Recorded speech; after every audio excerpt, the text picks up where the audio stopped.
If I can, I'm going to call this to order. Committee will come to order.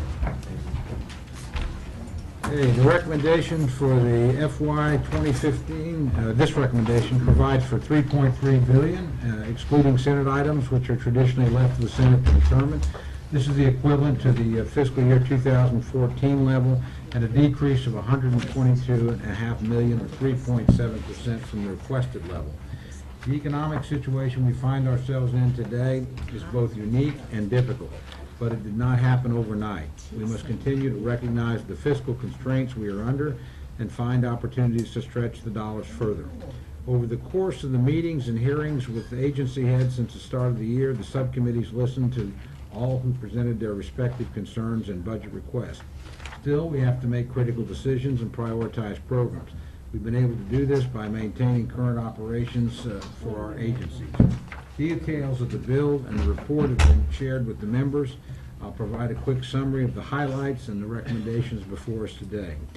The bill includes $1.2 billion for the operations of the House. That's the equivalent of the FY 2014 enacted level and $20 million below the request. It's worthy to note that the funding provided for members' representational allowances and committees provides for the current operation, and I do not anticipate further reductions in the coming year.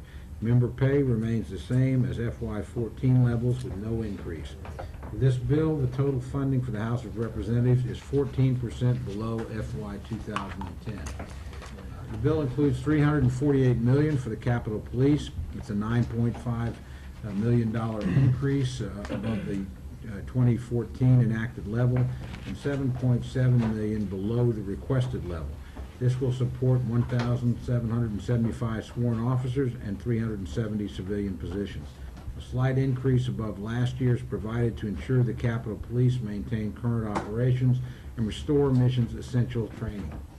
Knowing that the access to the House office buildings is of considerable concern to members, we've recommended language directing the chief to work with the House Sergeant at Arms to develop an action plan that will ensure public access to our buildings is remedied during heightened periods of visitation.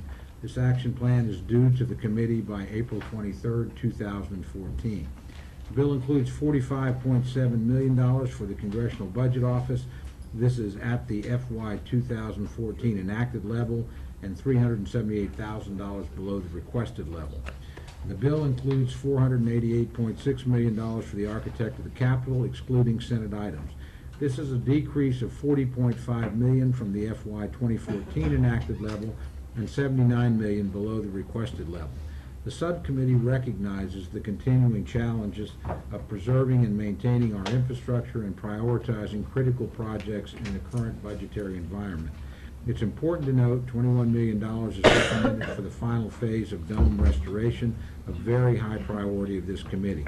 In addition, we're continuing the 5-year practice of including funds for the House Historic Buildings Revitalization Trust Fund, a fund established by Ms. Wasserman Schultz when she was the chair of this committee in anticipation of the renovation of the historic Cannon House office building. Also included is $16 million for the lease cost of a portion of the Thomas O'Neill Jr. Federal Office Building in preparation for the Cannon Renewal Project. The bill includes $595 million for the Library of Congress. It's an increase of $16 million above the FY 2014 enacted level and $1.9 million above the requested level. This amount will allow the library to continue its current operations. In addition, it includes $5.5 million in funding for the deacidification program, $1 million over the library's request. The bill includes $122.6 million for the government printing office. This is an increase of $3.3 million above the FY 2014 enacted level and $6.3 million below the requested level. The bill includes $519.6 million for the government accountability office. This is an increase of $14.2 million above the FY 2014 enacted level and $5.5 million below the requested level. Language is recommended to establish a Center for Audit Excellence to build global institutional auditing capacity and promote good governance. The center is to be operated on a fee-based system. Finally, this bill includes $3.42 million for the Open World Leadership Trust Fund. This is $2.58 million below the FY 2014 enacted level and $4.58 million below the requested level. As a sign of support for Ukraine, the subcommittee has reduced the program by 43%. This represents the program's percentage as participants from Russia. This decision was made in consultation with the Speaker and the Leader's office. It's important to stress that Open World's program does not just focus on work with Russia. Ukraine has the next largest group of participants, closely followed by other nations in the surrounding region. Therefore, we encourage the Center to do more in Ukraine and with other participating countries in the surrounding region. I would like to thank the ranking member, Ms. Debbie Wasserman Schultz, for her role throughout the process. We worked together and worked well in a bipartisan manner. I also want to extend my appreciation to all the members of the subcommittee for their participation in the process this year. And I particularly want to thank the staff, which has been outstanding, and Mr. Chairman had an extra burden because a new chairman thrust upon them in the middle of the process. As you know, by retirements and untimely loss of our good friend Chairman Young, we had quite a shuffling of committees, and we had a lot of new members on this committee. They all did a terrific job adjusting to new responsibilities, but none of us could have gotten through this without a great staff. So thank them very much, and I'd like to yield to my friend and my working partner, the ranking member, Ms. Wasserman Schultz. Thank you very much, Mr. Chairman. And first I want to thank you and Chairman Rogers and our ranking member, Nita Lowy, for the commitment that was made to regular order, because I think that's something that we had all been hoping and longing to get back to, and we have done that. The budget deal that we struck during the shutdown last year gave us 2 years of discretionary caps so that the Appropriations Committee can finally get on with the business of funding important government programs, from cancer research to the Everglades restoration to Capitol Dome restoration. And there are going to be many opinions about how those resources should be allocated amongst programs, but that's a legitimate debate, and rather than the alternative, which we saw during the government shutdown, which I think, and even before that, when Chairman Rogers demonstrated the frustration, I think, in our last full committee meeting that all of us palpably felt. For my part, I really have enjoyed, as I did when I chaired the committee and he was a member, working with Chairman Cole. I'm entirely supportive of the mark that he is putting forward today. It was done within the the funding constraints that the subcommittee had to operate under. It does provide level funding, which is better than the alternative, but unfortunately our constrained allocation ensured that there was no increase for member and committee offices. Personal office budgets, I think it's important to note, have been cut by 16% since 2010, while committees have been cut by 14% over the same period. When considered through a long lens, those cuts are even more damaging. The Congressional Research Service reported in August of 2010 that House committee staff levels declined 28% between 1977 and 2009, and the recent cuts have only served to compound the decline in staff highlighted by CRS. There's no question that these cuts will continue to have a harmful effect on this institution, on our ability to retain the best and brightest and to serve our constituents most effectively. We've gone through some difficult economic times, but as we emerge, we need to consider how continuing these stark funding levels affect our ability to compete with the executive branch and the Senate for the best talent. When a senator can offer to double the salary of a legislative assistant working for a House member, there is a clear imbalance that we should not ignore. Mr. Chairman, I want to thank you for the focus placed on the Copyright Office. In our hearing with the Library of Congress last month, we heard about the need to bring the U.S. copyright system into the 21st century with business practices that provide for improved interaction with the copyright community. This bill starts that process by investing $1.5 million in much-needed IT improvements for the Copyright Office, and it also carves out $750,000 to deal with the copyright backlog, which grew larger over the last few years as they lost staff due to tightening budgets. As the authorizing committees review our nation's copyright laws, these additional investments ensure that the Copyright Office can meet immediate needs as well as prepare for new ways to do business. In the Capitol Police hearing, we heard from members on both sides of the aisle, universal agreement about the impact that door closures have had on our constituents and staff, and that's why I'm thankful this bill includes strong language requiring the Chief of the Capitol Police to remedy the long lines to enter the House buildings. The bill continues funding for, and I thank the Chairman for continuing that funding in the House Historic Buildings Revitalization Trust Fund at $70 million. Since the estimate to rehabilitate the Cannon House office building has come in at a staggering $753 million, investing a little at a time in the trust fund is the most responsible way to fund this and other major projects. The bill also includes funding for the final phase of the Capitol Dome project, as the chairman mentioned, at $21.2 million. The funding provided this year will address the interior walls, columns, and coffered ceiling that have sustained significant water damage and paint delamination. The public will soon see the skyline of our nation's Capitol changed, with scaffolding on the Capitol Dome that will begin to go up at the end of this month using funds from previous years. The total price tag to restore the dome will be around $106 million after this year's funding is provided. The committee also directed the Library of Congress to continue their 30-year program to de-acidify books and provides an additional $1 million to keep the program on track, which I think is really taking the long view and understands how important and precious a resource is our collection at the Library of Congress is. And also to note, the bill does cut the Open World Leadership Center by 43% to $3.4 million.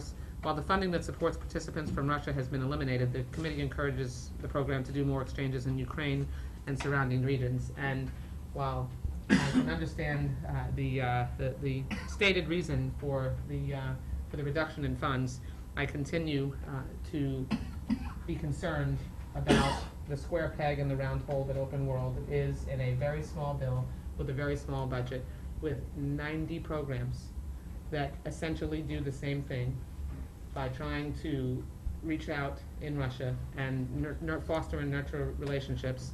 And we have one over here that is too large a percentage of this bill. And to add insult to injury, things aren't going so well in Russia. So maybe we should take a closer look at it. I think we sent them that message. Yeah, I think we did. I think we did, and I'm glad we did. In conclusion, I congratulate Chairman Cole on writing a balanced bill with a few important targeted investments. And even though I wish we could do more to invest in our staff, I know that the chairman had many competing priorities, including our vast infrastructure needs. I don't need to be scripted for this last part, Mr. Chairman. It really is fun to come to work and work with you every day. We have been a great team. This is the staff of any of I have seen in the 9 years that I've been in Congress that works the best together across party lines. I mean, essentially there are no party lines in this subcommittee because we're all members of Congress, and we all are committed to this institution. And you know, to me, the best compliment that can be paid to any of us that serve on this committee is that hopefully we are seen as institutionalists and are being good stewards of the institutions that we're responsible for, so that they survive us and sustain future members of Congress and our constituents. And so thank you to our staff for enabling us to do that and providing the expertise that we need to reach this point. Thank you so much. I want to thank the gentlelady for her kind remarks, but quite frankly, everything I ever learned about running from this committee, I learned when you were the chairman of this committee, and I was fortunate enough to be a member under your tutelage, and a very junior member. And you've run it, when you run the number of initiatives that we continue, that you established as chairman, and a number of great practices you put in place is a testament to how well you led as chairman, and frankly, how well you continue to lead in a cooperative manner with the ranking member. So it's been a delight to serve with you. With that, let me recognize our distinguished chairman of the entire committee, Mr. Rogers. Mr. Chairman, thank you. Thank you. Let me join the chorus of praise for the bill that you put on the floor, along with Ms. Washman-Schultz and all the other members of the subcommittee and staff. It's a great bill. When we gave you your number and time that we were hoping for a markup, it was not very much. Either one was not very much. But you handled it so well. The number is tough to deal with. And you've got a bill, I think, that deserves all of our support. Today's the first day of the markups of the 12 bills. We marked up Mr. Culberson and Mr. Bishop's bill, Milcom, at 11 this morning without incident. A good bill. So we've dodged the bullet so far. But this is the earliest, to my research, that we've ever marked up bills. Obviously, because as Mrs. Washington-Schultz has said, we had a number, we were given a number that we could mark to. And we've tried to take advantage of that time warp to give us more time to consider these bills. Since the advent of the current budget law, 1974, this is the earliest any subcommittee has ever marked up a bill. So you're part of history. We'll put a plaque on the door after. We can't afford it, Chairman.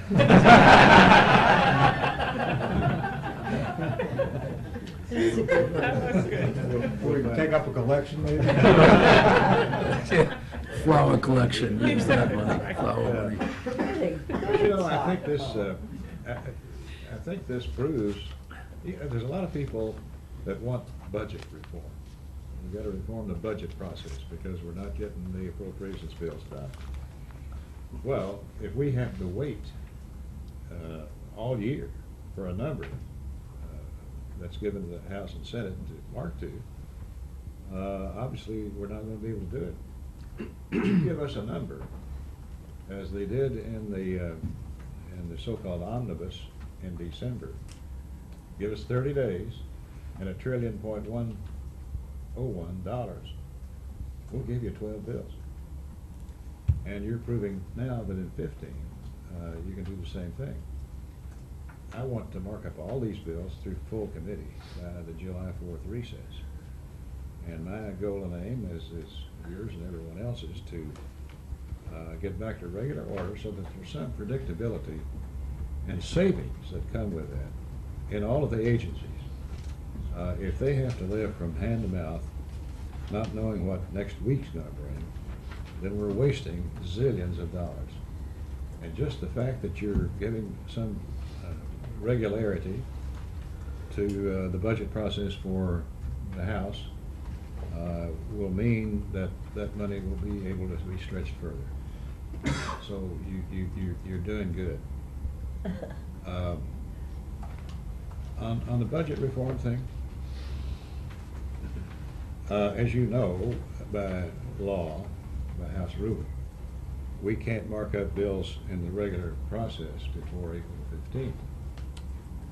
But in practice, in reality, we've not had a budget number out of the budget committee and I don't know when. So if we want to reform the process, give us a process where we get a number early on like now, we'll churn out regular order. Hear, hear. What? For you. Hear, hear. Yeah. You were so right. Yeah. So I want to thank all of you here on the committee. You've put together a good bill. The staff has been excellent, as has been said. There's just no better staff anywhere that I've encountered that's on our committee, all the subcommittees. It's hard-working people. We've got great cardinals and ranking members, and we've got great members who are dedicated to this process. This bill, as has been said, is $3.32 billion, excluding items for the Senate that are traditionally determined by them, and that this will keep us at the same level we achieved with the omnibus bill. We've had to tighten some belts in our offices, in our committees, and the agencies. It is unavoidable that the Congress must live by the same financial realities that are facing every other branch and every family, for that matter, in the country. We're all proud of this building and our campus. I don't know about you, but I suspect you agree. Even now, when you look at that dome, your heart pounds and a little tingle goes up the spine. And that's worth so much that can't be measured. The patriotism and the admiration of this temple of freedom, as Constantine Rumidi called it. And you are polishing up the marble and keeping it fresh and clean. It's one of the most enduring symbols of our great country and democracy around the world. The bill that you have provides not only for the legislative functioning of our republic, but it also provides for critical funding for the maintenance of these historic buildings and refurbishment of the dome, operations of Library of Congress, Botanic Gardens, the Visitor Center, and for the safety and security of our members, our staff, thousands of visitors who come here every day. And it's crucial to our democracy that we maintain these buildings, but we've got to be mindful of the limited resources with which you are having to operate, and that the efficiencies that are demanded come to pass.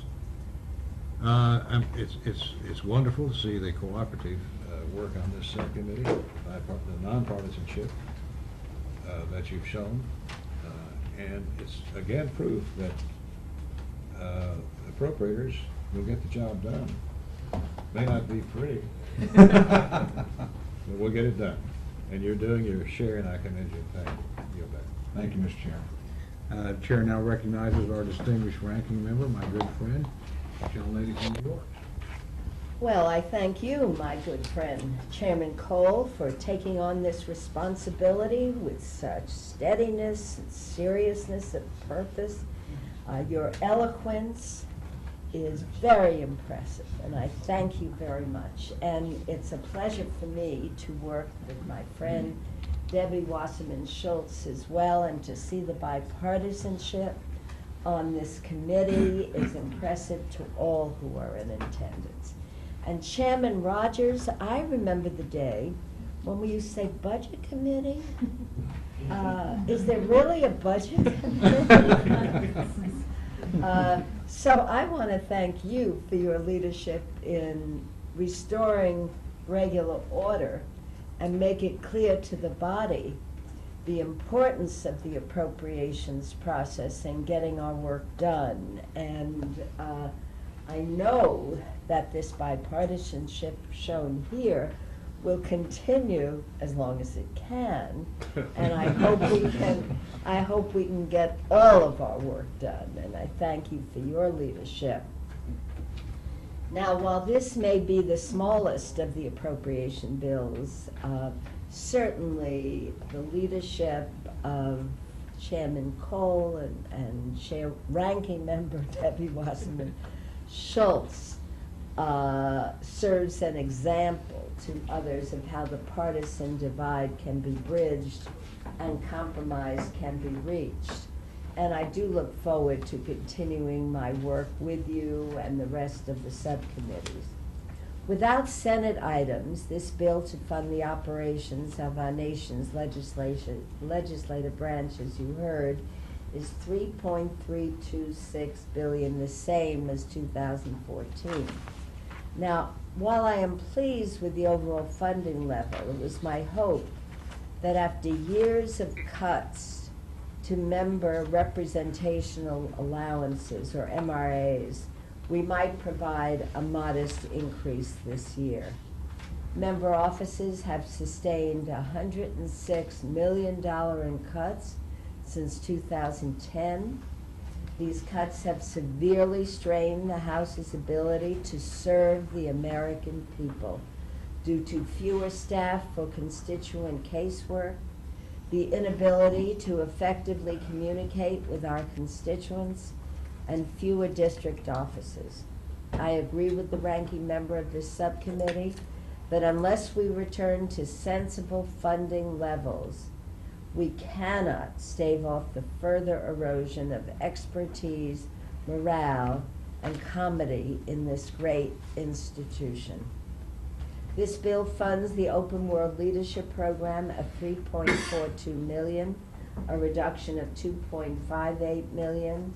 Instead of reducing funds equivalent to the amount for exchanges with Russians, in my judgment, it would have been wiser to shift the funds to support a larger presence in Ukraine and other countries fostering democratic principles, as suggested in the committee report.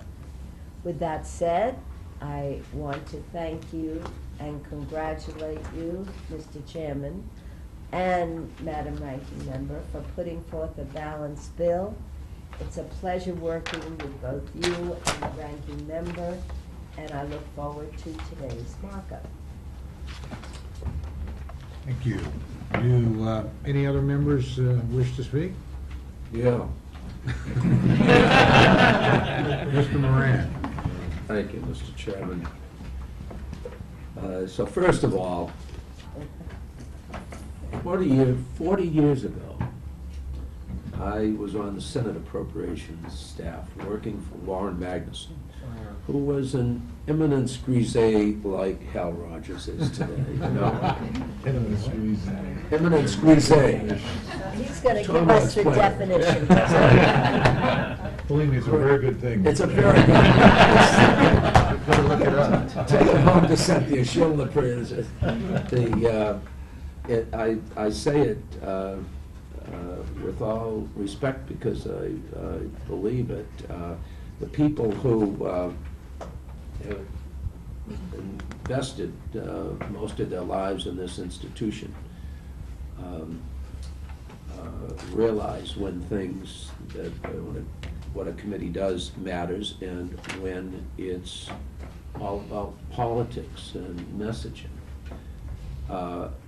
In that time, back in the 70s, Warren Magnuson, and that's when we started the Budget Committee, he says, this is a bunch of BS. It's a silly political stunt, and all it's going to do is get in the way of us doing our job. That's right. And that's what happened. Now, sure enough, they came up with a deal, the Budget Committee, last year, but it should have been the appropriators that came up with the deal, and if they had been given the responsibility of doing the deal would have been done 2 years ago. There wouldn't have been a need for the deal. But anyway, and I appreciate the fact that the Appropriations Committee has had to labor under these budgetary restraints, and why we're doing another budget with 302A allocations when we reach the deal is beyond me, but again, I'll leave that to people above my pay grade. Now, with regard to this bill, back in 22 years ago or something, the first bill that I was assigned to, and the first bill where I actually was asked my opinion, was on the legislative branch appropriations bill. I thought that was such a big deal. I went home and I bragged to my family and my friends, you know, and I still think it's a big deal, this legislative branch appropriations bill.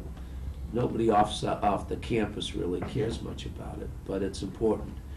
And I do agree with the consensus of remarks that you've done a hell of a job under a very challenging mark, Mr. Chairman, and thank you. And I support it. To 999% of it. Yes. There's 1,000% of it that I disagree with. So I'm going to comment on that, and then I have another thing that's going to drive the chairman of the full committee ballistic, but we'll hold that until I deal with this one. So what we've decided to punish President Putin by preventing his smartest, most capable people with the best educations. We're going to prevent them from learning about the rule of law by coming to the United States. We're going to prevent these folks who are going to be future leaders from understanding how democracy works at the state and local government. We're going to prevent them from seeing how a government that thrives on transparency and openness operates. We're going to prevent them from getting to know other members of a judiciary that is independent from the executive branch. And this is how we're going to punish President Putin. Putin couldn't be happier, frankly, getting rid of the Open World Institute. And while I appreciate all that Ms. Wasserman Schultz does on this bill and in on every other issue, this is an issue where she happens to be wrong. Because we have in the Library of Congress a national asset somebody who knows more about Russian history and literature than anybody alive in actually the Soviet Union today. Any of Russia and any of its satellite countries, he knows more about that history and literature.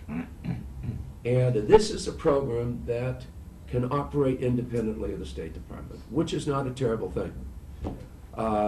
Much as I like Secretary, I have tremendous respect for Secretary Kerry and tremendous respect and fondness for the Foreign Service, the people in the State Department. It's a bureaucracy. And it takes 20 people to make a decision before anything can be done. And much more money to achieve anything. So this is something that can operate independently with a very specific objective, which is bringing the best and brightest in Russia over here to see how a real open democracy works. And we send people over there to share our ideas with them. And it's had enormous beneficial influence. That's one of the reasons Putin has the problems he does with people at lower levels, because they've seen how the United States operates. So when you think about money going a long way, this is one of the most effective programs.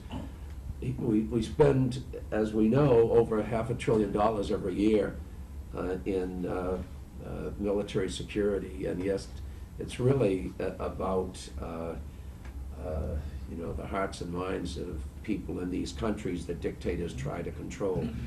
And I do agree that that at the very least we ought to move the money into the satellite, former Soviet satellite countries, because Russia is eyeing them, Putin's eyeing them. And countries like Ukraine, and there's a whole bunch of other, the stands, Azerbaijan that has so much oil and gas. Putin wants it. We need to be in there teaching their legislators, teaching their judges, teaching their local and provincial officials how an open world works on behalf of its people and not for the purposes of its dictators. So I'm going to object to the cut, but I totally understand why it was done. And as the chairman knows, I don't blame him in the least bit. Now, the thing that's may drive the Chairman Rogers crazy, and I don't expect anybody to support this. No one. This is a wholly quixotic effort, okay? And in fact, I expect people to laugh. I think there's going to be a long line of people to stand up and self-righteously show what a terrible idea it is. But I'm going to introduce an amendment in the full committee, and again on the floor if they'll let me, and I guess they will because it'll be an open rule, to reinstate the per diem allowance for members of Congress. And the reason I'm going to do that is that I think the members of Congress are underpaid, despite what our constituencies may think. We're the board of directors for the largest, most important economic entity in the world, and we sell ourselves short. Now, members used to get a per diem allowance, and there was a deal made when Speaker Gephardt was Speaker. It was a, in fact, I don't think John would mind my going into it. The idea was that you could either keep the per diem or have a congressional pay increase. And some people, John Dingell was one of them, felt it's better to put the money into the pay increase because your ultimate retirement is more. That was totally understandable. But now we have neither. So we've frozen our pay for 3 years. We're going to freeze our pay for another year in this.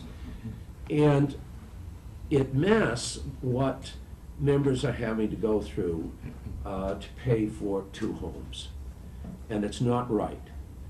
And there's probably only one member, or very few members, who can really do this. One, I'm retiring, and everybody's going to assume that's why. But I've been wanting to do this for some time, and so I want to do it before I leave. The second reason is I would never have been eligible anyways because I live at home. So I never got any of that, and I wouldn't. But there are too many members living, sleeping in their offices, and it's wrong. And when you look into it, it's not that they're cheap, it's not that they're, you know, trying to game the system. They can't afford to live here. It's wrong. And I don't expect, I know what the attitude out there is, and so I don't expect anybody to, support this unless they feel they have a safe enough district. And in fact, I would encourage people to make an issue out of it, that they're saving taxpayers' money, but I'm strongly opposing this. But the fact is, by raising it, people become conscious of it. They become conscious of the fact that we used to have a member's allowance, and we eliminated it, and we ought to reinstate it. That's the only purpose of it, to educate the public.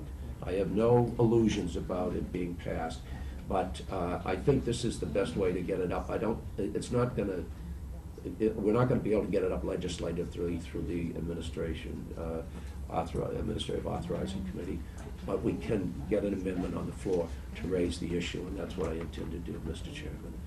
I'm certainly not going to, bring it to a vote in the subcommittee. But again, I much appreciate the bill itself. It's a good work.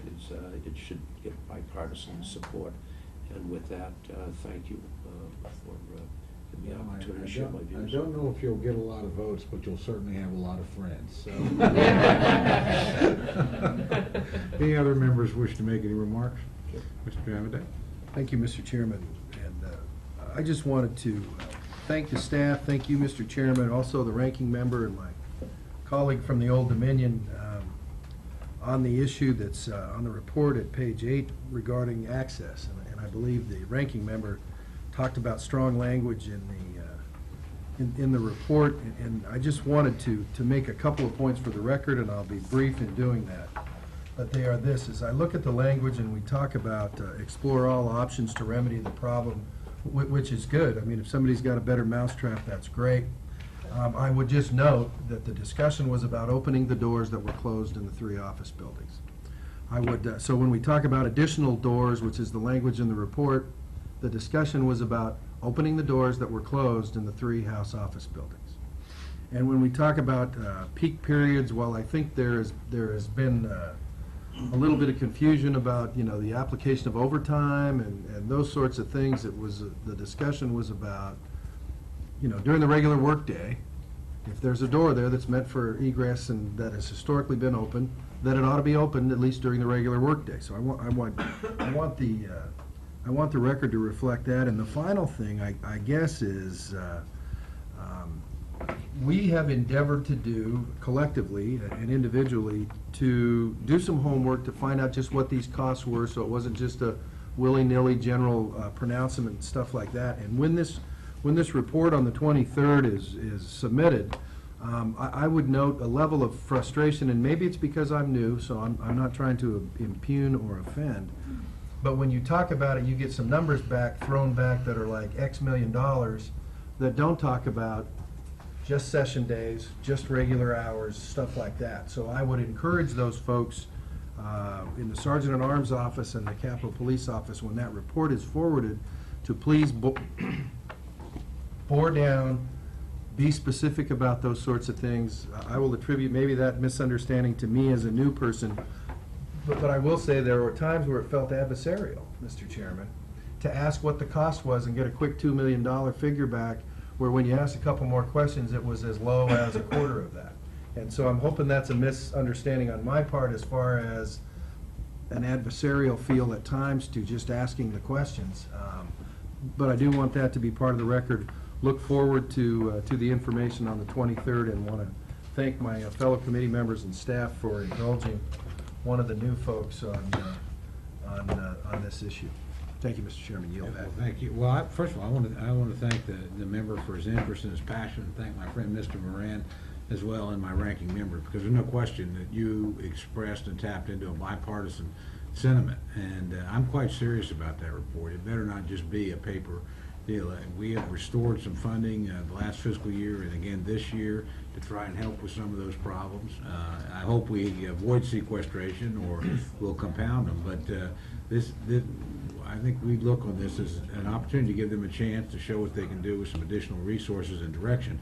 But if it isn't better, then I would fully expect this committee on a bipartisan basis to act a lot more dramatically next year. So, but we might not have done it if you had not raised the issue with the insistence you did. And you're not a lone voice out there. I think you're actually really collectively the voice, again, with Mr. Moran, of what our members think. And it's not about the members. It really is about the people that are coming to your office and them not being able to get in to see you, and staff people that want to be at work that are standing out in lines that are way too long. So, again, the gentleman added a lot. The language is there primarily because of you and Mr. Moran. And if that's not enough, then I suspect this committee will do something to make sure it is enough next time.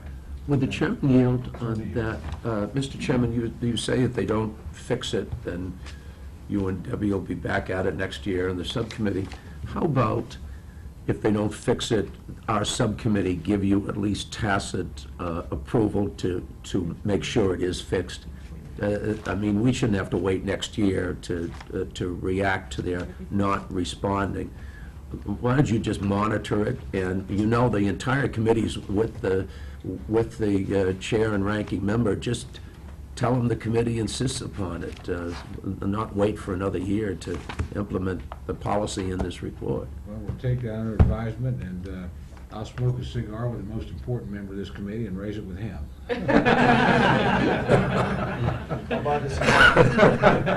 Chairman, would you? Certainly yield. In somewhat of a response to Mr. Moran's earlier comments about the two subjects, I will remain silent on the second topic, but on the first topic, dealing with Russians and our relationship with Russia, it reminded me a little, your solution reminded me a little bit of a news account I heard on the radio, actual news. It was not meant to be funny. But this reporter was talking about Obama's Putin problem. Hello? Wait a minute, say this slow. I want to write it down. Are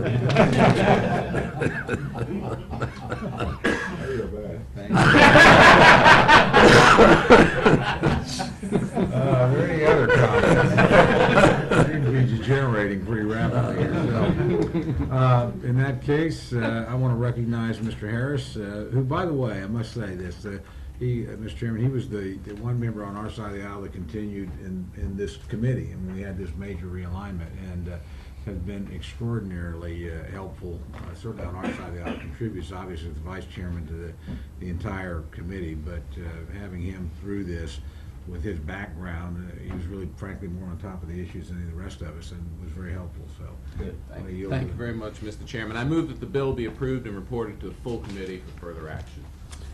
Okay, all those in, all those in favor? Aye. All those opposed? The ayes have it. Request technical corrections. I ask unanimous consent that the staff be authorized to make technical and conforming changes to the bill. A report is necessary. It's our hope that the full committee will meet next week.